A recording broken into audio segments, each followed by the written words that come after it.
Good morning and happy Wednesday. Today we're going through Colossians 3 verse 18 all the way through chapter 4 in verse 1, and we are on page 30. So if you haven't read it, go ahead and pause the video and read it. So Paul is going over something very interesting here. He's going over our roles in the family. And before I get started, I know a lot of you are going to be like, I've heard this verse before. Children, obey your parents in the Lord, for this is right. Chris, this is nothing new. It's not something that I really want to talk about. Let me start by being transparent with you. My role as a husband in the house is to love my wife and not to be harsh with her.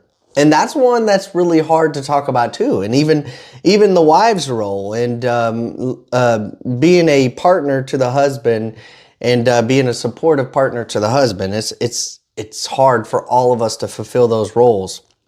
In Ephesians 6, 1 through 3, the commandment addressed to children comes with a promise to enjoy a long life. How difficult is it for me to obey my parents? That's the question for y'all this week. For me, how difficult is it to love my wife? I mean, it can be difficult at times because I put my selfish desires above hers constantly. And, it's one of those things that we always have to deny our flesh and pick up our cross and follow Jesus and really put away the old self, and what Paul has been talking about this week as well, putting away the old self and putting on the new self. So what particular area is most difficult in obeying your parents? Think about that. Verses 22 through 4:1, what authority figures are in my life? You may have teachers, coaches, pastors, employers, if you work somewhere.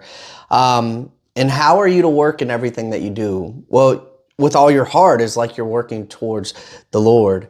So who are you ultimately serving? God. So what is my reward from the Lord for serving others in obedience? In verse 25, a godly inheritance. Even authority figures have a master. Ultimately, we all answer to God. How would this change your attitude towards obeying authority figures, including those difficult to obey? If you're answering to God and God is asking you to obey those authority figures, everything inside biblical lines and guardrails, how does that change the way that you approach your daily life?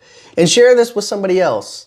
Ultimately, that's what we're all trying to do through these devotions, just to spread God's love to one another.